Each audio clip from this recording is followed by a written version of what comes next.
Customer Commerce Podcast, where technology's fast and biz is a blast. In life and in business, time is precious. It's why customers stay or leave and why businesses succeed or fail. We're here to give a voice to everything that makes business, whether as a customer or as a CEO, easier and more rewarding. Welcome to the Customer Commerce Podcast. Let's dive in.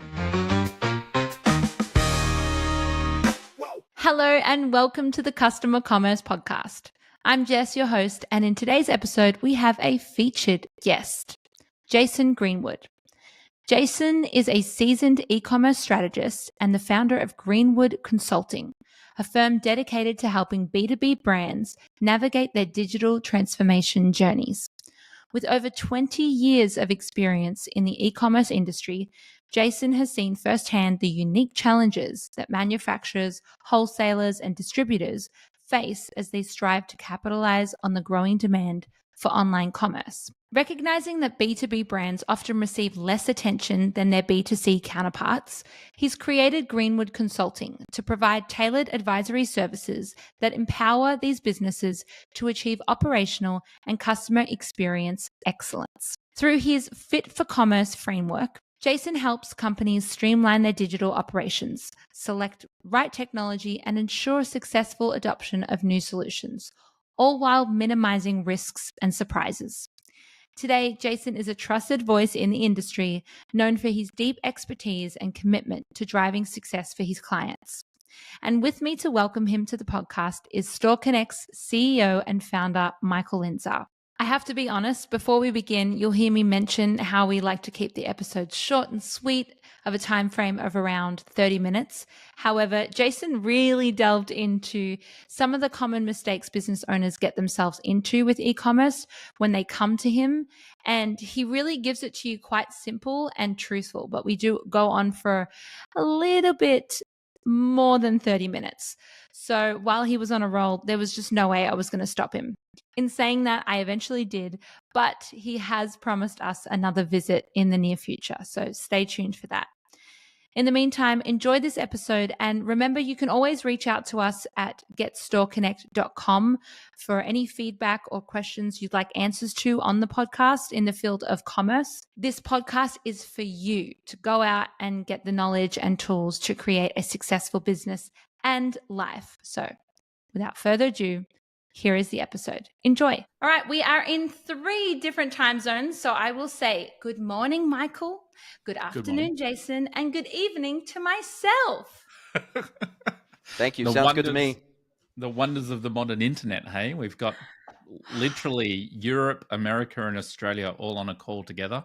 Well, actually, Mexico in my case. North America, but I live in Mexico. So, yeah, I live in Puebla now. So, who would have thought? If only the people from 100 years ago could see us now. I know, exactly. They couldn't have dreamt of it. They would have thought this was some ghost in the machine thing. Mm-hmm. Yeah, exactly. Well, Jason, you're not too new to the Store Connect family. I mean, you were just recently interviewing Mikel on your podcast, the E-commerce Edge podcast, which I believe you have. I was looking at it. It's like over 400 episodes. Yeah, it is a little crazy. Who would have thunk it, 4 years ago or whenever it was, I started doing this podcast thing pretty hardcore. And now I'm up to 3 episodes a week I release. And Mikel's episode was a very popular one. And who would have thought that talking about Salesforce e-commerce would have been sexy? But, we pulled it off somehow, some way. I'm sexy and I know it. Well, I think you guys are going to geek out a little bit throughout this episode. Like Mikel was saying before we press record, it's going to be very free flow. We never really know what's going to come up in these episodes, but that's kind of the fun of it. And I think a lot of little gems, or as I like to call poddy nuggets, not potty nuggets, which our branding extraordinaire David kept mishearing what I was saying. Yes. So while you may know a lot about Mikel, I think we're now it's the spotlight's on you, but just to let you guys know, the floor is open. The questions that I have written are very, well, for you both. Mikel, you'll have things to say. Jason, you'll have things to say. If you guys want to talk a bit, together, that's great, but I'll be here just in the corner listening. You'll be moderating. You'll keep us on the straight and narrow is what you're saying, Jessica. Exactly. That's I like exactly that. right. I like that. We need some guidance. I tell my Well, my wife that all the time. I'm very happy to have her direction whenever I can get it. So yeah, I mean, she's that's amazing. kind of a job of a female to just Yeah, put them in line, you know? Keep the men in completely line. agree. That's right. Exactly. So for these episodes, they're 30 minutes with lots of information, mainly for small business owners in particular to feel inspired, confident enough to make some decisions, because obviously the big wide world web is so giant that it can bring a lot of opportunities, but I feel like also a lot of overwhelm. So people kind of almost don't make decisions. So they kind of just like listen to a lot of stuff, but don't start. So I want to start with this question, which is I'm going to start with Jason first. What's the earliest moment you can remember that comes to mind when you really noticed the explosion of the e-commerce demand impacting B2B, D2C brands? And what were you doing at that time? And what were your thoughts on it? Like when you just noticed, holy shit, like we're going into something. Where were you and what were you thinking at that moment? It was at the start of the pandemic, and it was right after the first lockdowns had started in Australia and New Zealand, and they started at about the same time in the world. Your audience probably knows that New Zealand and Victoria in particular were two of the most locked down places in the entire world during COVID. Yeah. And a lot of B2B brands, I was still working agency side. I was inside an agency, building an agency with a very good friend of mine called Mustache Republic, and we started at the very beginning of the lockdowns. Every single project, without exception, that we were working on at that time got put on hold because nobody knew exactly what was going to happen. They didn't know whether the world was going to end. They didn't know whether people were going to stop buying. They didn't know whether people were going to stop buying online. And then literally within 4 weeks of that, not only did all the projects come back on stream, but they said, now we want them faster than we had planned before because we have more demand than we know what to do with coming out our ears from a digital commerce perspective. And we had a lot of B2B brands come to us at that time that had no digital play at all. We're talking, they didn't do EDI, they didn't do punch out, they didn't do self-service e-commerce. They had like a physical sales team and like customer service. And I really started to sense then that the tide was turning and that this decade behind that most B2B brands were behind their D2C and B2C counterparts from a digital maturation perspective, they were all trying to catch up in the span of months instead of years. And it was like, wow, okay, these brands finally realize with this pandemic and with those that are likely to follow, if we don't have digital routes to market, we're kind of screwed. And we are not prepared to have like 90% of our transactions in business come through digital channels. We're just not set up to handle that. And it's all fine and good that we can have Zoom calls with our customers and all that sort of stuff, but we are just not ready for this whole digital thing. And a lot of their customers were asking for it at that time in particular. They said, don't come and visit us on site. Don't come to our job sites. Don't come to our offices. Because it's illegal. Yeah, because you can't. But just don't. We'll send carrier pigeon orders across, or we'll send you an email, or we'll send you a fax. And surprisingly, the vast majority of those B2B brands that came to us at that time, they were still taking a significant percentage of their orders via fax machine. And I was because the bulk of my career prior to that had been heavily focused on B2C and D2C, I was not quite fully aware just how behind most of the B2B world was in comparison to B2C and D2C until that moment.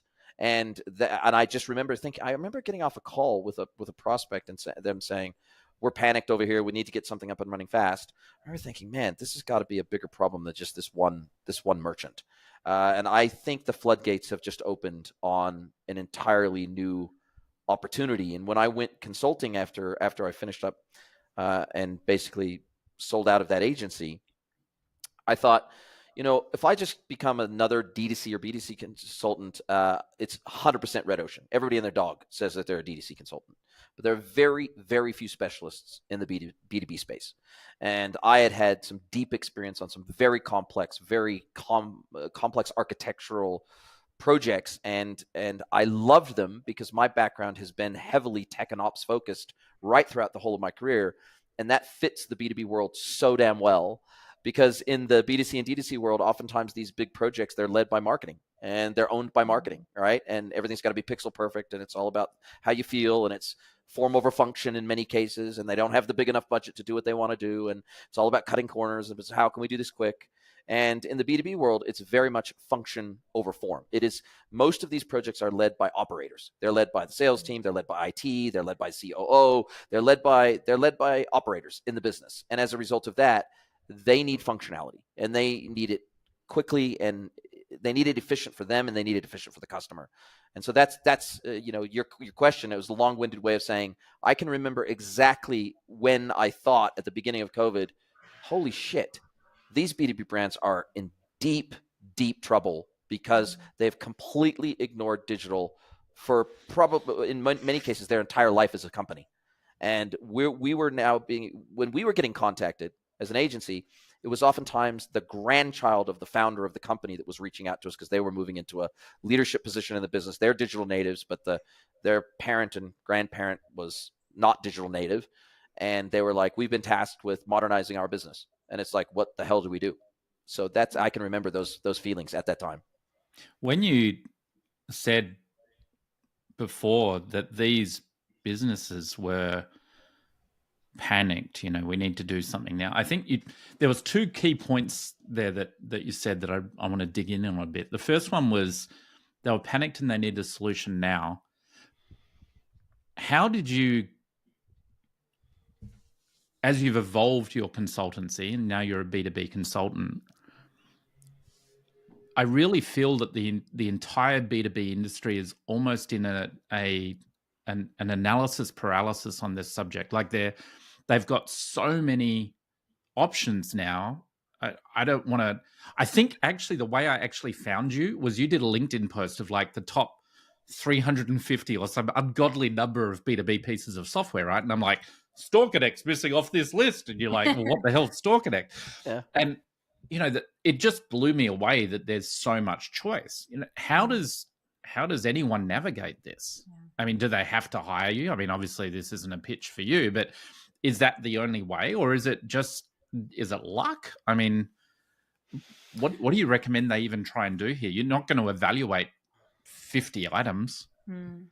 Yeah, I think that the one consistent challenge that I run into before we even start thinking about the tech, because I work from the customer experience that those brands are trying to create and work backwards to the technology. And the technology is oftentimes one of the last considerations. And 95+% of the time, their product data and their customer data is not in any state to sell across digital channels. It's when I go in and I do my discovery and I get my 150 questionnaire out and I send it to them in advance, and then we have our follow-up workshops, and I'm starting to dig into their current state. What systems do they have? What processes do they use? In many cases, their data is so far from being ready that we actually have to do some data engineering and some data work first before we can even start thinking about the type of experience they want to create for their customers. We just had that with one of our clients. They signed up for Store Connect, I think, a year and a half ago. The project was slated to take 2.5 months of work. They spent 13 months just getting their data set right. And they were already selling B2B. They already had an e-commerce site, but it just didn't have the data they needed. So 13 months of data entry. Yep. Just to get it to a point where they could then start the project that they wanted to start. That's very common.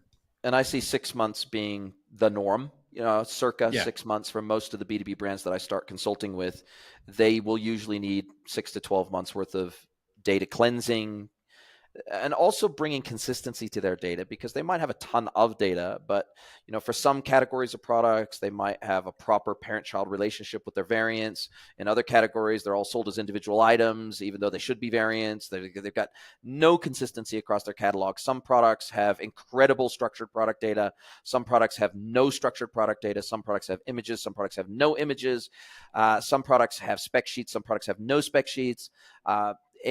And especially where in the B2B industry, a lot of products, the specs matter, because if I'm looking at a t-shirt and I'm a D2C customer, I'm picking it visually based on what I like the look of in many cases over the attributes of the product.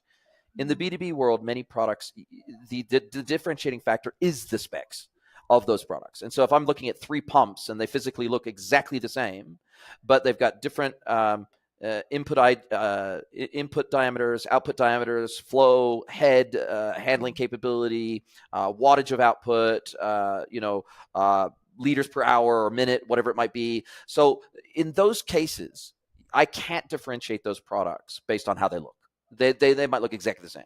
And so those types of structured product data components for my buyers to be able to find exactly what they're looking for on your website and be able to filter down to that product rapidly that will meet their specific application needs. This is a real challenge in the B2B world, because a lot of this information is tied up in sales reps' heads. It's tied up in physical print catalogs from the manufacturers. It's tied up on network drives, scattered across network drives, where the sales rep knows exactly which subdrive and which subdirectory to go to pull out the exact spec sheet that their customer is asking for via email. And then they send it off to them as an info pack. So these are the types of challenges that are just so common that I'm literally running to every single day to answer your question. When I go in or before I go in, where these brands would be best to start is by looking at their own data to begin with. Even before they hire me, I can help them, and I can help them organize and structure that data if they want me to. But oftentimes they've got the ability to do it internally. It's just they've never allocated any time, energy, or resource to doing it. And especially these B2B brands, in many cases, their catalogs start at like 50,000 SKUs. It's in the B2C and D2C world, a 50,000 SKUs catalog is big. It's huge, right? In the B2B world, a 50,000 SKU catalog is relatively small, especially if you're a distributor, or a manufacturer. These distributors and manufacturers oftentimes will have 500,000 SKUs, 1 million SKUs, 5 million SKUs. And so in that scenario, they need help. And there are also third-party data services that can help them as well. There are specific third-party B2B product data services that have access to these catalogs from the manufacturer. And also there are, in addition to those services, many of them also bring in AI into the equation to help organize that data, to pull it out of, to do character recognition out of PDFs and pull data out and map it to the right data sets and to the right attribute sets. So there are services out there that can help, but until they recognize that there's a problem with their data, we can't make even a start at getting it fixed. And that's a real challenge. Yeah, I mean, speaking on the number of SKUs, I was on the call to a prospect yesterday that does manufacturing of a certain type of product, and they have maybe 10 products, but each of those products has 300 options, which then have a knock-on effect of 200 options, which have a knock-on effect of 50 options. So you end up with 10 million SKUs. Yes. And possible ways to sell the product, right? And it's mind-blowing when you really get into it, and this is where, it really resonates with me that you have to get your own house in order before you present it to the world. And I was just about to ask you about AI assistants, and you read my mind. Thank you. That was great. But this underlying challenge of you got to get your data right. It's so critical in this B2B world. You can't,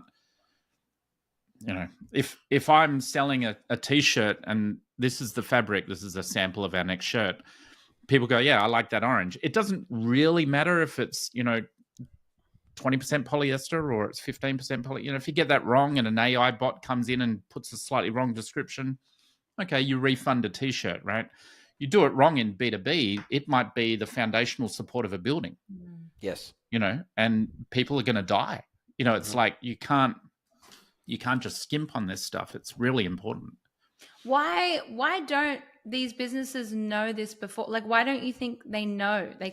Like one of our clients is Beyond Plumbing Australia, and they are 3 guys that just got camping chairs together and said, right, we're going to build a business. And they've been doing amazing, but they've admitted themselves like they are not IT guys whatsoever. And I feel like a lot of people that go, yeah, let's get into e-commerce, let's build a website, let's make t-shirts, let's get these prints. It's more about the product and the experience of it and what they get to, the journey of it, rather than the IT side, the tech side. I feel like that's a big surprise to business owners. What's missing before they come to you? Is there like a course? Is there like a basic, list of almost like nomenclature, like words that they need to understand and get? What do you think is missing that just skips them to go, oh, here we are, and we don't have anything? I guess, another way to say that would be, what would be the magic wand you would wave, Jason, to help B2B customers worldwide? Like, what would you do? Yeah, it's an interesting one because, it's, if you were to ask these plumbers, for example, if I wanted to become a plumber, and I wanted to become a good plumber, and I wanted to become a certified plumber that was accredited, what would I need to do? What trade school would I need to go to? What qualification would I need to get? How long is it going to take me? Is it a 2-year degree? Is it a 4-year degree? How long is my apprenticeship going to be? Is it 1 year? Is it 5 years? And they would tell you down to the nth degree. They'd say, go to this tech school. This is the best plumbing school. This is how long it's going to take you. This is how much it's going to cost you. Then you're going to need to do 3 years of apprenticeship under somebody like me. And then I'm going to sign it off. And then eventually 6 years down the track, you're going to pop out the other side and you're going to be a plumber or a drain layer or whatever it is, right? But it's crazy. And I see this every single day on Reddit. I spend a tremendous amount of time on Reddit. I spend a tremendous amount of time on LinkedIn answering questions exactly like this, Jessica. And it blows my mind how many people think that going into e-commerce doesn't take as much training, doesn't take as much time, doesn't take as much care, concern, love, attention to detail, doesn't take as much education, doesn't take as much trial and error, doesn't take as much getting your hand slapped, when you do something wrong. That they think that anybody can go and just open up a Shopify store and go selling, and then they'll figure it out as they go along. It absolutely blows my mind that people that are qualified in a trade, or you get a lawyer coming to you, or you get a doctor coming to you, or whatever, and they say, look, I want to do this e-commerce thing. How hard could it be? It's like, well, shit, how hard was becoming a lawyer? Shit, how hard was becoming a doctor? Why is it that e-commerce, for some reason, gets a pass on, or an expected pass on, the difficulty of the learning curve to be good at it? Right. And so that's when people come to me and they act like that, I say, well, how long did it take you to get good at what you do? Yeah. I've been doing this for 24 years and I still don't know everything. So the reality is, you're not going to learn it overnight, and there's not any one book. There's probably 100 books, and there's no one podcast. There's probably 100 podcasts. And so I now have in my text file, I have got links to 20 top podcasts and some other resources. And I literally just go into Reddit every single day and I copy and paste this list of resources over and over and over again for people that are trying to get into e-commerce, or already in e-commerce. They've set up a Shopify store, and 3 weeks later, they've spent $10,000 on meta advertising and not converted a single customer. And they say, why? And I say, you need to learn. Or go and work for somebody who's crushing it, who's doing a great job. Work as an apprentice inside that e-commerce business so that you can see the inner workings of how to build these businesses and make them successful. Learn the craft before you decide to go out and do it on your own. Or simply treat it as an incredible learning curve that's probably still going to be cheaper than your local university degree, and it's probably still going to be faster than the 4 or 8 year degree that you're thinking about going and getting. So you learn either by trial and error, or you learn from experts, or some combination of the two. And really, like, consultants like yourself shortcut that experience to a degree. But Correct. If the client's not willing to, like, you cannot, as a consultant, run their B2B practice. Like, yes, they're going to have to get up to a point where they're managing that themselves, and they've taken that information in and internalized it, because otherwise there's no way it could be profitable. And a lot of what I do is, before we even get into the solution architecture side and the platform search and select side and the implementation partner search and select side, I'm helping them with organizational design. I'm helping them with digital process design. I'm helping them with their data design. I'm helping them really start to understand why we even need some of the technology that I will be recommending at some point in the future. I start to help them understand the mechanics of digital commerce, to help them understand the mechanics of organizing data, the mechanics of some of the things they're going to have to do as a business. And interestingly enough, even simple things like SEO, which are completely foreign to the B2B world, or historically have been very foreign to the B2B world, when you help them understand the benefits of ungating their e-commerce experience, for example, where historically in the B2B world, you couldn't even see what somebody carried unless you authenticated. You couldn't, without logging in, you couldn't see their catalog, you couldn't see their pricing, you couldn't see their inventory, you couldn't see anything, you couldn't see MOQs, nothing, right? And I say, well, look, and B2Bs have historically played their cards very close to their chest because they think their unique catalog is what differentiates them, or they think their pricing or the inventory that they carry is a differentiator, and they don't want to tell their friends, and they don't want competitors to see what they carry. It's a very closed mindset in the B2B world because we have a lot of monopolies historically that have existed in the B2B world.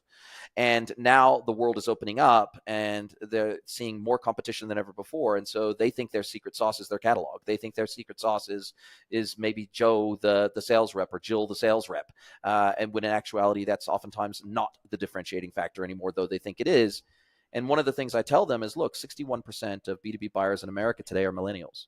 They're not going to go to the yellow pages to find you. They are not going to go to a trade show to find you. That's not what they're going to do. They're going to start with a Google search. Manufacturer widget X, supplier widget X, wholesaler widget X, distributor widget X.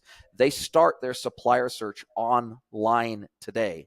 It's not because the good old boys club told them that this is where you go to buy this light switch. That's not how it works today. And so these good old boys clubs, and, I think Michael and I can say this honestly because we fit into this club. The male, pale, and stale club of B2B is going away. And the elder generation are retiring, they're moving out, they're dying, and we've got a younger generation coming in both on the sell side and the buy side. And therefore, the expectation around digital channels is very high now. And it's table stakes to be able to offer self-service e-commerce. And also in the B2B world, there is still an expectation that there's 3 primary sales channels that are digital, which is EDI, punch-out, and self-service e-commerce. And that's another complexity that a lot of B2B brands don't understand, is that if they want to be relevant to their buyers, then to their whale buyers, they're going to need to offer EDI. Otherwise, the whales won't. And by EDI, you mean electronic data interchange. So being able to place an automatic order against your supply system or something. We're running out of widget X. We need 400 from this company Tuesday, right? Yep. And then their ERP talking to my ERP. Punch out for the audience? Yeah, absolutely. So that's another very, very popular form of B2B buying, which is either you've got, as part of your ERP, you've got a e-procurement module within that platform, or a standalone e-procurement module, which allows you to procure goods from a B2B seller electronically.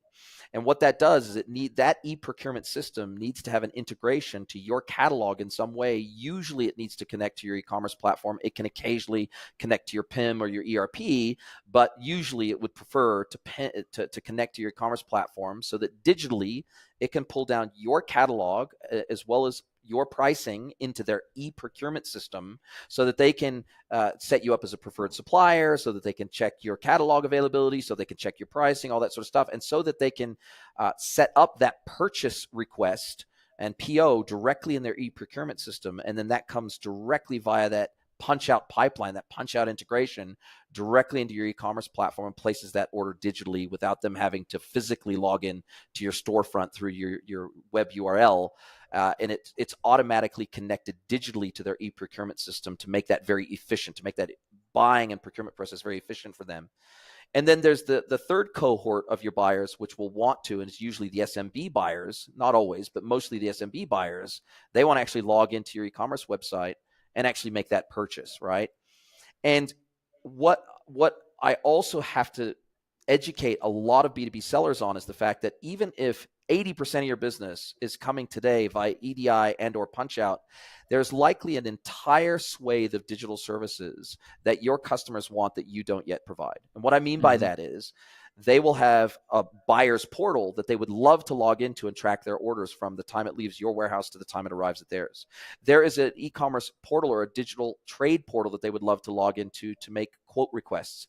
There's a portal that they would love to log into to lodge return requests. There is a portal that they would love to log into to actually see the breadth of your catalog, check the MOQs, check their pricing. Even if they don't execute the buy now button, there's a portal that they would love to log into to have access to be able to do these things, to be able to download invoices and reprint them, to see the current status of their credit limit, to interact with your business digitally, even if they are transacting through a different digital channel or through a sales rep or through a customer service rep. And that's what a lot of these brands don't understand. And when I go in, one of the things I'm often tasked with by them is to help them create an onboarding plan, both an internal and an external onboarding plan for this new shiny e-commerce website that we're going to build, because they haven't done the groundwork. They haven't had the conversation with their customers about whether their customers even want e-commerce and what e-commerce means to them. Because in the B2B world, you don't hear the term e-commerce. It hardly is ever used. That e-commerce word is hardly ever used in the B2B world. They use terms like trade portal, buyer's portal, digital portal. They will use all sorts of different terminology, both on the sell side and the buy side. And you may never hear the word e-commerce in the business. But if you don't know that and you aren't empathetic to your customers and what they expect from you digitally, then you'll get nowhere. And you'll see no adoption. You'll go spend $350,000 implementing this whiz-bang wow new system, and it'll never see any use and you'll never see any ROI. So I start talking about an adoption plan before I even start scoping a solution with my clients. One of the things you said there about the channels is really interesting, because we've had a few B2B companies assume that the businesses are going to buy just as they would, forever. Like what you said about that, the old club of the referrals going away and it's being replaced by these new digital channels. I think there's a mistake there that can be made, though, in the B2B space. And I'd be interested to hear your opinion on this, is that one of the challenges, I'm actually almost ready to publish my book, Customer Commerce. And one of the challenges I go into that book is that businesses on the B2C side, and I also see this happening on the B2B side, have started or went down this path of trying to make their business operations more efficient at the sacrificial price of having a human relationship with their customer, assuming that the efficiency is purely the benefit of the customer as well. Like that, they sort of took this viewpoint of, well, if we make our business operations more efficient for us, that's going to benefit the customer, which is true to an extent, but you still need that customer interaction, that customer relationship. And I think there's a truism is you never sell to a business. You always sell to a person in the business, right? There's going to be a buyer's agent in that company, even of the biggest companies in the world, that likes you. And that's how you got your foot in the door, whatever the reason is, right? It might just be that your prices are cheapest, okay. But you still establish that relationship. And whether or not they keep buying from you is based on that relationship. Do you think there is a challenge of B2B companies trying to automate away the full sales process, and they might get some short-term gains, but they're going to lose something into the future? Like they'll lose this customer engagement, this customer experience? I think you've hit the nail on the head. And in fact, I'd go one step further and say that when I first go in and I start consulting to B2B brands, usually, at least on the sales team's side, I'm considered the devil. So I go in and they're like, get the hell out of here. You are the biggest threat to our existence that's ever walked through the door. Because you're going to take away those sales opportunities. I'm going to take away their business. I'm going to take away their commission. I'm going to take away their named accounts, and I'm going to try to convert them to digital channels. And so when I get in there, I can see the laser stares around a table full of 25 hard charging sales guys and gals. And they're like, you're about ready to pick my pocket, aren't you? And it's like, and I usually only need 10 to 15 minutes with the sales team before I'm now their best friend. And so I am a massive advocate for freeing up salespeople to do what they do best, which is to build relationships instead of doing admin work.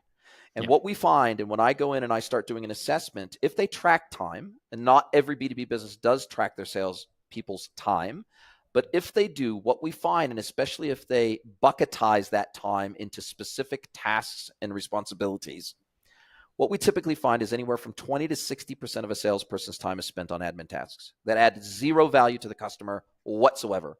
So we're talking tasks as simple as I've taken an order via an iPad and I come back to my office and I now have to key it into my ERP, or I have to now key it into my WMS, or I now have to search the network drive for this piece of information that my customer is asking me for. I have to pull it down off the network drive. I have to attach it to an email and I have to send it to Bob down the road. I have to, they want to place a quote request. So they send me a quote request via email. Now I have to push it into my internal ops team, see if we can, procure the product. I have to get a price for it. I got to talk to the CFO and I got to get a price for the item. I've got to figure out what point in the price list this item's got to sit at, and then I can finally push it out to Bob or Jane down the road. And what we find is that by automating and creating digital routes of data exchange for these processes and automating these processes, it actually frees up salespeople to have more time with their customer. It frees them to be able to go to more lunches, to go and give out more box seats and go to the rugby game, or it gives them more time to have a private dinner of their group of customers. It gives them more time to focus on the relationship aspect instead of the admin aspect. And that's what I want for salespeople. And I don't know a salesperson alive that likes admin. They hate it. They have to do it, but they hate it. Right. And so I'm like, I'm going to be your best friend. By the end of this 15-minute conversation, I'm going to be your best friend because I'm going to ask you to tell me all the things you hate about your job. I'm going to ask you to tell me the 51 things you do that adds zero value to your customer, but you have to do them just as part and parcel of being a sales rep. Right. You tell me, and I'm going to figure out a way to automate as much of this as possible and take away your pain so that you can enjoy working with your customers more. And I am going to go to bat for you with the owners or the leaders or the founders of this business. And I'm going to actually ask them to incentivize you more for the sales that come through digital channels, not less, because I know that in order for your customers to adopt these sales channels, you're going to have to do some hand-holding to make that happen. You're going to literally have to go sit by their side for the first 1, 2, 3 orders through the website, this flash new thing that we're going to build. You're going to have to hand-hold them. You're going to have to get them comfortable with this. You're going to have to push them to the website and encourage them to use it. And you should be incentivized for that because you get what you incent. And I get that because that's what salespeople live by, right? And so these are the kind of conversations I'm having and I'm often the glue inside the business, and I'm the champion for digital services inside the business because leadership doesn't know how to have these conversations with sales teams. It doesn't know how to have these conversations with IT people. It doesn't know how to have these conversations with customer service. And in many cases, customer service actually feel like their value, even though they are not necessarily incentivized by commission, they feel really important in the business because in many cases, 50 to 60% of orders are put through the customer service team. People are ringing in, they're sending a live chat, they're sending an email. Where do those emails go? They go to customer service, and customer service is perpetually plugged into the ERP. They're pulling up information on behalf of the customer. They're plugging in orders. They're sending the order off the sales rep for final stamp of approval. They're the glue inside the business. And when you come in, they feel equally threatened sometimes because they're like, so you're basically going to replace us with a machine, right? And no, it's not. Again, I'm going to make your life better and easier because you now no longer have to live in a crappy ERP interface. You can now live in a proper commerce interface that's going to make your life and your customer's life better, right? And so it's about how can we get businesses comfortable with the idea of staff augmentation, not replacement. That's the key. Mm. We've had that so many times with our clients, like with one of them that I think I mentioned on your podcast, they had 76 e-commerce stores in 4 countries, right? So having 4 staff doing nothing but trying to keep those sites up to date, they've now moved, I think it's up to 30 of those sites now, and it's one person for 1 hour a day keeping it running, 30 e-commerce sites in 4 countries. It's mind-blowing. We had another customer talking to us about they have a B2B site, does a lot of quoting, and they realized that their sales reps could take our point of sale system with them to go and visit customers and just ring up the order there and save 3 hours of transcription errors when they get back to the site. I think that's a really important point that you just made. B2B commerce is less about replacing your sales team with a way for your customers to order, and much more about getting you commerce fit as a business so that your existing team can sell twice as much, because all of that minutia has been taken out of their life, all of that administrative garbage that they're having to do and the errors and everything else that causes gets pulled out. And the smart B2B company shouldn't be looking to lower their sales expense. They should be looking how to increase their revenue. One of our clients just reported a 300% growth after properly implementing a B2B solution with Store Connect, right? And that's because their team's able to have all these customer relationships and it's driving in more business. And they're not worried about, did we track that order correctly through the portal? And the clients can just look on the website and see where their order is, and they're not having to call people. So it's not going to customer support. So it's not, I think it's a really, really profound point that you've made there. And I think a lot of people would behoove themselves to have a think about that, especially if they're in the B2B side. Well, and you pointed out something that's really critical too, which is that in the B2B world, we have more hybrid sales channels than we do in the B2C and D2C world. And by hybrid, I mean Bob the seller, Jane the buyer. They oftentimes will be communicating via Slack. They'll be communicating via email. They'll be communicating via WhatsApp. They'll have many hybrid communication formats and channels that they'll be using. And Jane might actually she'll take a screenshot of what she wants to buy on her phone. She'll add it to the Slack, either to the Slack channel with her sales rep or on WhatsApp. She'll send this through, send me 500 of these, Bob, right? Now, once we've got digital sales channels up and running, right, we can now we can parse all of these digital communication channels. We can parse them. So if an email comes in and it's got a certain format and it's got a PO attached to it in a PDF form, we can now automatically pull that out of the email and we can shunt it into our digital commerce platform. We can, with the right syntax, we can make sure, and with AI, we can read any message that comes in that's either a quote request or a sales and purchase request via Slack or via WhatsApp, and we can plumb these into our digital sales platforms. So the thing is that the B2B world is so hybridized that, even the whale customers that maybe buy 80% of their products via EDI, there's perhaps in some instances 20% of those purchases that still come through a PO that's attached to an email or a quote request or is sent through via a Slack channel or via DM, and via maybe even Facebook Messenger in some cases are, these sales reps are connected to their customers. And so I think this is something that is massively overlooked by the B2B community, is that there are many more hybrid sales channels where literally I have seen with some of my B2B customers, their customers will literally handwrite on a Post-it note what they want to buy. They'll write the SKU down. They will write the name down. They'll write the quantity down. They will take a photo of the Post-it note with their phone. They will post the picture of the Post-it note via WhatsApp and say, "Can you send me this, Bob?" This is so common in the B2B world that I think the B2C and D2C world kind of takes it for granted that this doesn't happen because that's as antiquated as sending a physical check to someone. But that still happens in the B2B world, and it's up to including us, the physical checks, right, and e-checks and ACH and all the rest.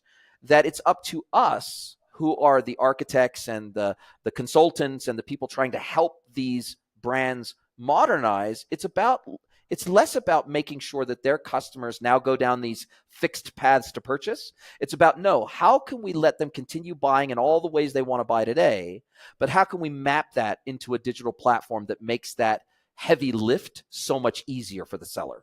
And this is the real challenge that I'm seeing out there in the market, because these digital hybrid sales channels are just everywhere. And I see it in every way, shape, and form you can possibly imagine. And in many cases, they just throw customer service bodies at this, and they have them manning the order email channel. They have them manning or womaning the is womaning a word? Manning or womaning the WhatsApp channel or the Slack channel or whatever it is, and they just throw bodies at it. And they say, well, we know that a sales rep can handle manually entering 50 orders a day, with relatively low error rates. And then when we get up to the next block of 50 orders that come in via this channel, we're going to throw another body at it. And so this is a real challenge, is scalability when B2B margins have never been thinner. And so these brands just simply can no longer afford to throw bodies at the scaling problem. So they have to throw technology at it. And they're finally starting to realize that. One of our clients said that is the exact reason why they ended up shifting to our platform, was it was no longer profitable to grow. And that's scary. That's scary. They couldn't add any more brands because, adding that one more distribution chain or distribution channel or brand meant that they had to add this many more staff across so many different areas that there's no way they could ever make enough profit to do it. Well, I was talking to an industrial brand recently, and they work in the hygienic pumping and plumbing space. And they're a family-owned business, third-generation family-owned business. They're a several $100 million a year business. They've got 6 warehouse sites across the United States. They're massive, and they're a manufacturer and a distributor. And I find that most manufacturers I deal with are also distributors. So they manufacture maybe 20 or 30% of their catalog, and then like 60, 70% of their catalog they're a distributor for, so that they can go to market with a holistic solution, even if they don't manufacture 100% of the components. They go with a whole solution to the market. And they were anywhere, depending on the category of products and depending on the supplier, they were anywhere from 6 to 12 months behind taking on any new distribution partners, brands, or products, because they could not get the products enriched enough to sell across digital channels. Yeah. And so they had a whole merchandising team inside that was their full-time job was taking photos, scraping websites, pulling down PDFs from suppliers' websites, trying to copy and paste, trying to write the romance copy, all that sort of stuff. And, with some of the third-party technology that's out there now, we would be able to automate like 80, maybe 90+% of the manual work that their merchandising team is doing today. We would be able to automate the vast majority of that. And in some cases, that additional 10%, depending on the product, there are third-party data suppliers that already have it fully enriched for those SKUs. Because if they're just a distributor of that product, they're not the only distributor of that product. And as a result of that, they are data suppliers to the distribution space for a lot of those products. And they would be able to simply bring it in directly into their PIM system, map it in, and they'd be up and running in 24 hours kind of thing, with a little bit of internal validation and testing. And it's just that they in many cases, they just do not know this technology exists in the market. They do not exist. They do not know don't even know to think to ask if it Correct. Exists. Or they don't even know how to contextualize that question and say, well, what would I even call that? What would I even call that? And so these are the types of conversations I think that we're both lucky enough to be able to have with customers. And I do count it a privilege, right? I count it a privilege that I have been lucky enough in my career to have been exposed to some really hairy, scary, very big, very intimidating B2B projects over the years, to where I've been able to learn this industry really, really well, to where I do speak the language of B2Bs. Because, something as simple as, in the B2C world, it's called click and collect. In the B2B world, it's called will call. Okay. In the B2C world is called e-commerce, and the B2B world is called a trade portal. We just, everything about these businesses, it's a totally different language. It's a totally different world. And if you don't speak their language, they will never trust you. And so when I go in, I have to meet them where they are, right? Whilst also still retaining a vision of where they could go. And it's getting them fired up about that vision of where they could go. That's half of my job. It's evangelism is half of my job. Amazing. Well, I think you asked a question 45 minutes ago. I think we just finished that first question, right? No, but it's freaking incredible. I mean, I know it isn't a sales pitch, but it really is interesting.